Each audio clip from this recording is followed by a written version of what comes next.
FIFA telah mengumumkan bahwa Piala Dunia antar klub FIFA 2025 akan menawarkan hadiah uang rekor sebesar $125 juta, sekitar 2 triliun rupiah untuk tim juara.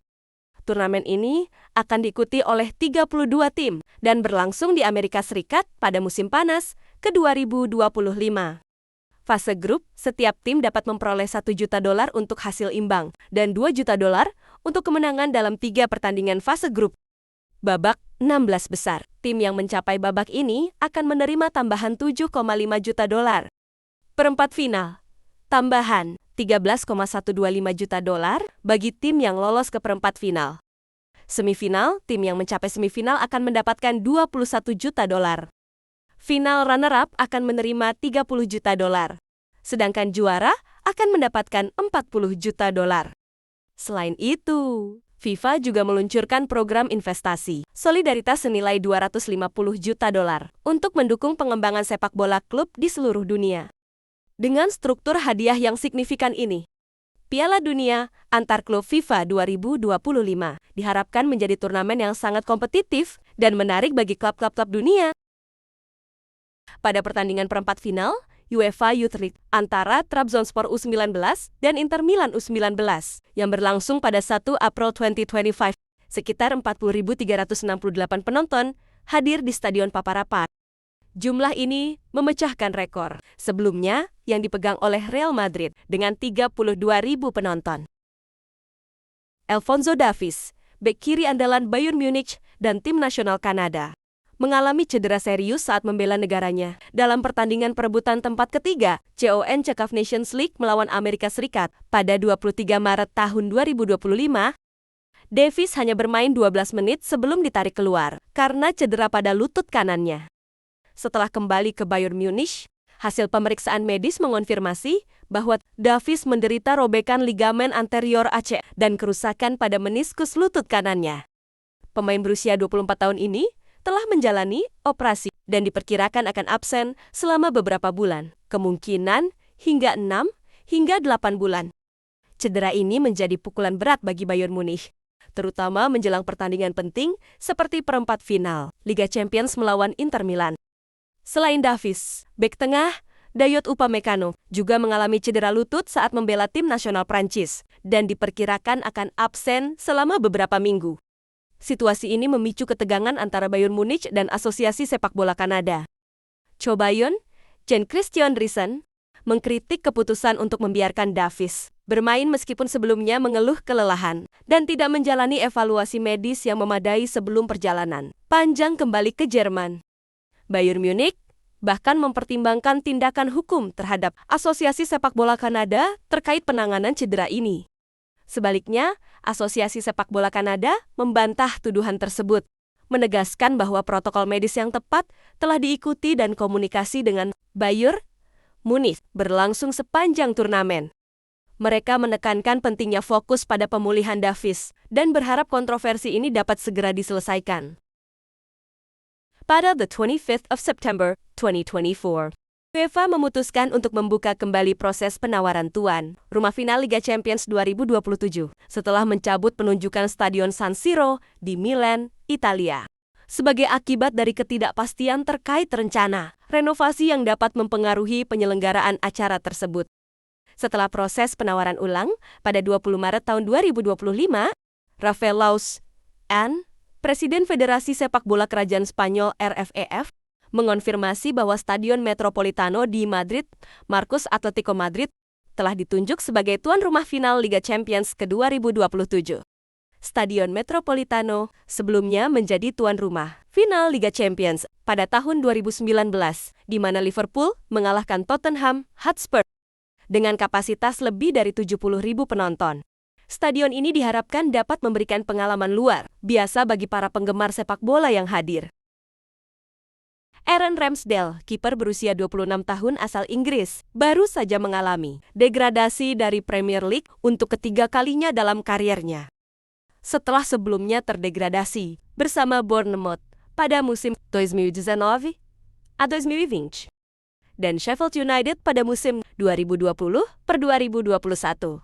Ramsdale kini harus menerima kenyataan serupa setelah Southampton kalah 1-3 dari Tottenham Hotspur pada 6 April 2025, yang memastikan mereka turun ke divisi Championship. Kekalahan tersebut membuat Southampton menjadi tim pertama yang terdegradasi musim ini. Dengan 7 pertandingan tersisa, Ramsdale mengakui bahwa meskipun berusaha keras, tim tidak tampil cukup baik sepanjang musim. Ia juga menambahkan bahwa para pemain berpengalaman harus membantu rekan-rekan yang lebih muda untuk mengatasi situasi ini. Meskipun Ramsdale kini memiliki 3 catatan degradasi, rekor terbanyak di Premier League adalah 5 kali, yang dipegang bersama oleh Herman Reidarson dan Nathan Blake. Reidarson terdegradasi bersama 5 klub berbeda, sementara Blake mengalami degradasi dengan beberapa tim termasuk Sheffield United, Bolton, Blackburn, dan Wolves. Saat ini, masa depan Ramsdale di Southampton berada dalam ketidakpastian. Newcastle United dilaporkan tertarik untuk merekrutnya pada jendela transfer musim panas mendatang, menjadikannya kemungkinan transfer keempatnya sejak ke 2020. Sebelumnya, Ramsdale bergabung dengan Sheffield United dari Bournemouth, lalu pindah ke Arsenal, sebelum akhirnya ke Southampton pada musim panas ke 2024. Real Betis, klub sepak bola asal Spanyol, bekerja sama dengan Hummel untuk merilis jersey edisi terbatas yang terinspirasi oleh karakter anime ikonik Naruto Uzumaki. Peluncuran ini merupakan bagian dari strategi ekspansi internasional klub, bertepatan dengan perayaan Real Betis Week di Tokyo, Jepang. Jersey menampilkan gambar Naruto di bagian depan dan belakang, dengan emblem Konoha pada lengan dan logo Naruto Shippuden di bagian belakang leher. Dibatasi hanya 845 unit. Jersey ini awalnya dijual seharga €90 untuk ukuran dewasa dan €85 untuk anak-anak. Namun, banyak ukuran telah terjual habis dengan cepat. Peluncuran jersey ini mendapatkan perhatian luas di media sosial, dengan banyak penggemar yang mengapresiasi kolaborasi unik antara budaya pop Jepang dan sepak bola. Andrea Berta baru-baru ini diumumkan sebagai direktur olahraga baru Arsenal, menggantikan Edu Gaspar yang mengundurkan diri pada November lalu. Berta membawa pengalaman luas, terutama dari masa jabatannya di ATL, Atletico Madrid, di mana ia berperan penting dalam kesuksesan klub, termasuk 2 gelar La Liga dan 2 penampilan di final Liga Champions. Berta fokus untuk menambah kekuatan lini serang Arsenal. Salah satu target utama adalah Nico Williams dari Athletic Bilbao. Berta telah melakukan pertemuan dengan agen Williams untuk membahas kemungkinan transfer, dengan klausul rilis sekitar €58 juta. Selain Williams, Arsenal juga tertarik pada Victor Jiwai, Keros dari Sporting CP, dan Alexander Isak. Berta bekerja sama dengan manajer Mikel Arteta untuk mengidentifikasi dan merekrut striker yang dapat meningkatkan daya serang tim, memperbarui kontrak pemain penting seperti Bukayo Saka, William Saliba, dan Gabriel Magalhaes menjadi prioritas. Berta berupaya memastikan masa depan mereka di klub untuk menjaga stabilitas skuad. Berta juga dikenal atas pendekatannya yang tegas dan penuh semangat. Suporter Arsenal menyambut baik penunjukannya, berharap pengalamannya dapat membawa klub kembali ke jalur kemenangan.